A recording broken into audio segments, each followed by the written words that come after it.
Hello friends, 2019 മുതൽ 2024 വരെയുള്ള കാലഘട്ടത്തിൽ ധാരാളം വിദേശ രാജ്യങ്ങളിൽ നിന്നുള്ള നേഴ്സുമാർ, എക്സ്പെഷ്യലി ഇന്ത്യ, നൈജീരിയ, ഫിലിപ്പൈൻസ്, ഈ 3 രാജ്യങ്ങളിൽ നിന്നുമാണ് ഏറ്റവും കൂടുതൽ nurse UK, Canada, America, New Zealand, Australia തുടങ്ങിയുള്ള രാജ്യങ്ങളിലേക്ക് എത്തപ്പെട്ടത്. നേഴ്സുമാരിൽ ധാരാളം കബളിപ്പിക്കപ്പെട്ട് ഇവിടെ എത്തിയ നേഴ്സുമാരും അതുപോലെ തന്നെ നേഴ്സുമാർ തന്നെ മറ്റുള്ള കബളിപ്പിച്ച് UK സർട്ടിഫിക്കറ്റുകളൊക്കെ വാങ്ങി എത്തിയ ആൾക്കാരുടെ കാര്യവും നമ്മൾ നേരത്തെ അറിഞ്ഞതാണ്.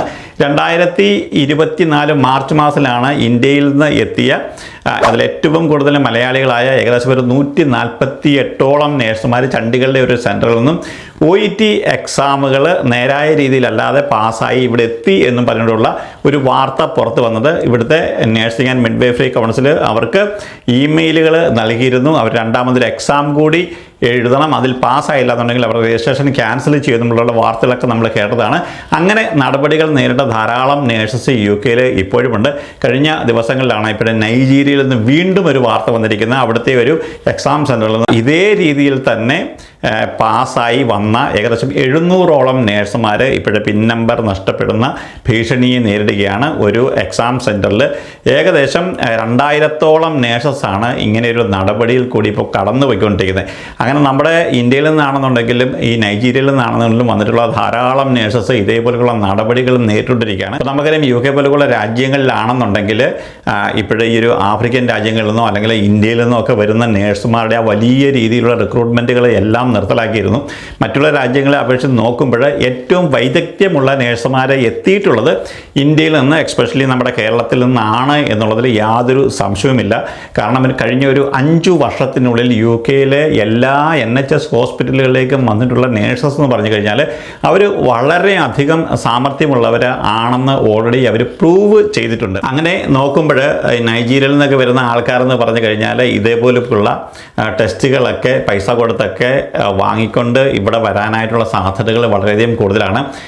നമ്മളെപ്പോലെയുള്ള ആൾക്കാർ ഇതുപോലൊക്കെ വ്യാജ IELTS അല്ലെങ്കിൽ OET ഒക്കെ പാസ്സായിട്ട് വന്നിട്ടുള്ളവരാണെന്നുണ്ടെങ്കിൽ ഇന്നല്ലെങ്കിൽ നാളെ ആണെന്നുണ്ടെങ്കിലും അവർ പിടിക്കപ്പെടും എന്നുള്ളതിൽ യാതൊരു സംശയവുമില്ല. അതുകൊണ്ട് തന്നെ ഇനിയിപ്പോൾ UK വരാനിരിക്കുന്ന ആളാണെന്നുണ്ടെങ്കിലും നിങ്ങൾ ഒരു 10 പ്രാവശ്യമാണ് IELTS എഴുതുന്നത് അല്ലെങ്കിൽ OET എഴുതുന്നത് അല്ലെങ്കിൽ CBT എഴുതുന്നെങ്കിൽ അത് നിങ്ങൾ പാസ്സായിട്ട് മാത്രമേ, നേരായ രീതിയിൽ നിങ്ങൾ പാസ്സായെങ്കിൽ മാത്രമേ UK വരൂ. നിങ്ങൾ ചിലപ്പോൾ നിങ്ങളുടെ ഭാഗ്യത്തിന് കടന്നുകൂടി ഇവിടെ എത്തിയിരിക്കാം, പക്ഷെങ്കിൽ ഇന്നല്ലെങ്കിൽ നാളെ അത് പിടിക്കപ്പെടുമെന്നുള്ളതിൽ യാതൊരു സംശയവുമില്ല. നമുക്ക് നമ്മളെപ്പോലുള്ള മലയാളികൾ എന്ന് പറഞ്ഞു കഴിഞ്ഞാൽ ഗൾഫ് നാടുകളിൽ ജോലി ചെയ്യുന്ന ധാരാളമായിട്ടുള്ള ആൾക്കാരുണ്ട്. ഗൾഫ് രാജ്യങ്ങളാണ് ഏറ്റവും കൂടുതൽ ആൾക്കാർക്ക് ഒരു ജീവിത സാഹചര്യം ഉണ്ടാക്കി കൊടുത്തതിൽ ഏറ്റവും മുൻപന്തിയിൽ നിൽക്കുന്നത്. അതിന് ശേഷമാണ് നമ്മുടെ ഗൾഫിലൊക്കെ ജോലി ചെയ്യുന്ന ആൾക്കാർ, ഈവൻ നേഴ്സസ് ആണെന്നുണ്ടെങ്കിൽ പോലും ഇതേപോലെയുള്ള അമേരിക്കയിലേക്കും UK ഓസ്ട്രേലിയയിലേക്കും കാനഡയിലേക്കും വന്നിട്ടുള്ളത്. മറ്റൊരു പ്രധാനപ്പെട്ട വാർത്ത ഇപ്പോൾ പുറത്തു വരുന്ന നമ്മളെ ഏവരെയും ഞെട്ടിക്കുന്ന ഒരു കാര്യമാണ്. നമുക്കറിയാം നമ്മളുടെ മലയാളികളായിട്ടുള്ള ധാരാളം ആൾക്കാരാണ് ഗൾഫ് രാജ്യങ്ങളിൽ ജോലി ചെയ്തുകൊണ്ടിരിക്കുന്നത്. ഗൾഫ് ബാങ്ക് കുവൈറ്റിനെ കബളിപ്പിച്ചുകൊണ്ട് ഏകദേശം 700 കോടി രൂപയോളം ലോൺ എടുത്തുകൊണ്ട് മലയാളികളായിട്ടുള്ള 1425 പേര് അവിടുന്ന് കടന്നു കളഞ്ഞു എന്നുള്ളൊരു വാർത്തയാണ്. അതിലേറ്റവും എടുത്തു പറയേണ്ടുന്ന കാര്യം എന്ന് പറഞ്ഞാൽ ഈ ഒരു 1425 പേരിൽ 700 പേരോളം നേഴ്സസ് ആണ് എന്നുള്ളതാണ്. നമുക്കറിയാം കുവൈറ്റിലെ മിനിസ്ട്രി ഓഫ് ഹെൽത്തിൽ MOH ജോലി ചെയ്യുന്ന ധാരാളം മലയാളികളുണ്ട്. 2020-22 ആ ഒരു കാലഘട്ടം എന്ന് പറഞ്ഞു കഴിഞ്ഞാൽ കോവിഡ് കൊടുമ്പിരിക്കൊണ്ടിരിക്കുന്ന ഒരു സമയമാണ്. നമുക്കറിയാം കുവൈറ്റിലെ ഒരു ബാങ്കിനെ സംബന്ധിച്ചോളം നമുക്ക് ലോണൊക്കെ എടുക്കാൻ കുറച്ചുകൂടി ഈസിയാണ്.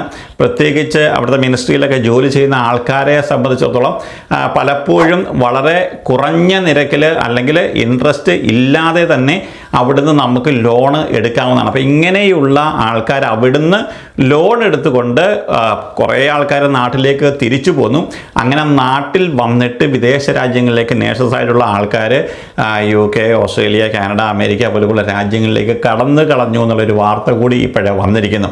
അങ്ങനെ വന്നിട്ടുള്ള ആൾക്കാരെ എന്തായാലും അവരെ പിടിക്കപ്പെടാനുള്ള സാധ്യതകൾ വളരെയധികം കൂടുതലാണ്. ഇപ്പോഴേ കുവൈറ്റിലെ ബാങ്കിൽ നിന്നുള്ള അവരുടെ ജനറൽ മാനേജർ ഉൾപ്പെടെയുള്ള ആൾക്കാർ നമ്മുടെ കേരളത്തിൽ എത്തിയിട്ട് പോലീസുമായിട്ട് ഇപ്പോഴത്തെ ബന്ധപ്പെട്ട് കഴിഞ്ഞിരിക്കുന്നു. അവരുടെ ഡീറ്റെയിൽസ് കിട്ടിക്കഴിഞ്ഞാൽ ഒരു പക്ഷെങ്കിൽ അവർ എവിടെയാണെന്നുണ്ടെങ്കിലും അവരെ പിടിക്കപ്പെടാനുള്ള സാധ്യതകൾ വളരെയധികം കൂടുതലാണ്. നമ്മുടെ ഒരു പ്രധാനപ്പെട്ട ഒരു വിഷയം എന്ന് പറഞ്ഞാൽ അതിൽ 700ഓളം നേഴ്സസ് ഉൾപ്പെട്ടു എന്നുള്ളതാണ്. ഈ 700 നേഴ്സുമാരിൽ എത്ര പേര് കേരളത്തിലുണ്ട് എന്നുള്ള കാര്യം ഇപ്പം നമുക്കറിയില്ല. എന്തായാലും കുറച്ച് ആൾക്കാരെങ്കിലും ഇപ്പോഴത്തെ നാട്ടിലുണ്ടായിരിക്കാം.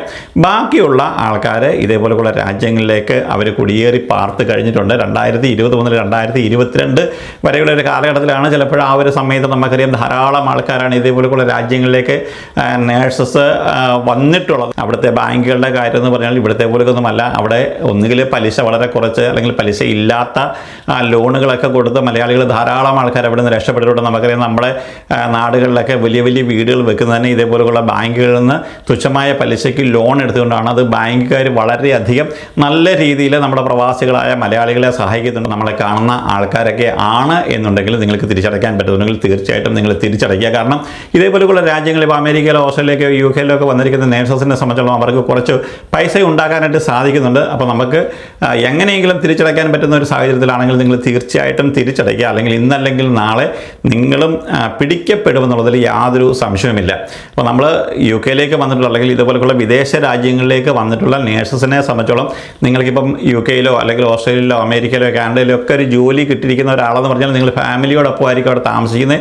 നിങ്ങളുടെ കുട്ടികൾ അവിടെ പഠിക്കുന്നുണ്ടായിരിക്കും. നിങ്ങൾ ഡിപ്പെൻഡായിട്ട് വന്നിരിക്കുന്ന ആൾക്കാർ ജോലി ചെയ്യുന്നുണ്ടായിരിക്കും. അപ്പോൾ എന്തായാലും നിങ്ങൾക്ക് നല്ലൊരു വരുമാനമുണ്ട്. അപ്പോൾ ആ ഒരു സാഹചര്യത്തിൽ നിങ്ങൾ ഇങ്ങനെ പിടിക്കപ്പെട്ട് കഴിഞ്ഞാൽ നിങ്ങളുടെ ഭാവി ജീവിതം അല്ലെങ്കിൽ നിങ്ങളുടെ കുടുംബ ജീവിതം എല്ലാം തന്നെ തകരാറിലാകും. അതേപോലെ തന്നെ ഇതേപോലെയുള്ള IELTS അല്ലെങ്കിൽ OET അല്ലെങ്കിൽ CBT എക്സാമുകൾ ഒരു കാരണവശാലും പൈസ കൊടുത്ത് ഇങ്ങനെ പാസ്സായിട്ട് ഒരു കാരണവശാലും നിങ്ങൾ ഇതേപോലെയുള്ള രാജ്യങ്ങളിലേക്ക് പോകരുത്. നമുക്കറിയാം 2010 കാലഘട്ടത്തിലൊക്കെ ധാരാളം സ്റ്റുഡൻസ് UK അന്ന് വന്നിട്ടുണ്ട്. അപ്പോൾ ആ ഒരു സമയത്ത് പറഞ്ഞു കഴിഞ്ഞാലും ഇതേപോലെയുള്ള ഒരു സിറ്റുവേഷൻ ആയിരുന്നു. സ്റ്റുഡൻസിനൊക്കെ വന്നു കഴിഞ്ഞാൽ 1 വർഷം അല്ലെങ്കിൽ 2 വർഷം കഴിയുമ്പോൾ അവർക്ക് തിരിച്ചു പോകേണ്ടതായിട്ട് വരും. അവർക്കൊരു ജോലിയൊക്കെ കിട്ടാനായിട്ട് കുറച്ച് ബുദ്ധിമുട്ടാണ്. ആ ഒരു സമയത്ത് ഇവിടുത്തെ ബാങ്കിൽ HSBC പോലുള്ള വേൾഡ് വൈഡ് ബാങ്കുകളിൽ നിന്ന് 10,000 15,000 ഒക്കെ ലോൺ എടുത്തുകൊണ്ട് ഇതേപോലെ നാട്ടിലേക്ക് പോയിട്ടുള്ള ധാരാളം ആൾക്കാരുടെ കേസുകൾ അന്ന് പുറത്ത് വന്നിട്ടുണ്ട്. പക്ഷേങ്കിൽ ഇവിടുത്തെ ബാങ്കുകൾ വലിയ രീതിയിലൊന്നും ഈ ഒരു 10,000 രൂപയ്ക്കോ അല്ലെങ്കിൽ ഒരു 15,000 പോട്ടിനോ വേണ്ടി അതിൻ്റെ പുറകെ പോകാത്തതുകൊണ്ട് അവരൊക്കെ കുറേ പേര് രക്ഷപ്പെട്ടിട്ടുണ്ട്. അവർ UK നിന്നും ഇന്ത്യയിലേക്കാണ് പോയിരിക്കുന്നത്. പക്ഷേ ഇതെന്ന് പറഞ്ഞു കഴിഞ്ഞാൽ കുവൈറ്റിൽ നിന്ന് നമ്മുടെ കേരളത്തിലേക്കാണ്. ഇപ്പോൾ കുവൈറ്റും കേരളവും തമ്മിലൊക്കെ വലിയ രീതിയിലുള്ള ബന്ധം ഉള്ളതുകൊണ്ട് തന്നെ അവർ പിടിക്കപ്പെടുമെന്നുള്ള കാര്യത്തിൽ യാതൊരു സംശയവുമില്ല. അതുകൊണ്ട് തന്നെ UK എതിരുള്ള നേഴ്സസ് ആണെന്നുണ്ടെങ്കിലും നമ്മുടെ കുവൈറ്റിൽ നിന്ന് ഇതേപോലെ നാടുകളിലേക്ക് എത്തിയിട്ടുള്ള ആൾക്കാരാണെന്നുണ്ടെങ്കിലും ഒരു രാജ്യത്തെയും നമ്മൾ ഉപദ്രവിക്കാനായിട്ട് പോകരുത്. കാരണം നമ്മൾ മലയാളികളെ സംബന്ധിച്ചോളം വിദേശ രാജ്യങ്ങളായിരിക്കും നമുക്ക് എപ്പോഴും നമ്മളുടെ ഒരു ജീവിതം കെട്ടിപ്പടുക്കാനായിട്ട് ഇനിയിപ്പോൾ ഫ്യൂച്ചറിലാണെന്നുണ്ടെങ്കിലും നമ്മളെ സഹായിക്കാനായിട്ട് പോകുന്നത് ഓരോ രാജ്യത്തിൻ്റെയും അപ്രീതി നമ്മൾ സമ്പാദിച്ചു കഴിഞ്ഞാൽ ആ രാജ്യത്തിലേക്ക് നമ്മളുടെ വരും തലമുറയ്ക്ക് പോലും എത്തപ്പെടാനായിട്ട് സാധിക്കാതെ വരും. നമ്മൾ മറ്റൊരു കാണുന്നതിലേക്ക് എല്ലാവർക്കും വീണ്ടും നന്ദി, നമസ്കാരം.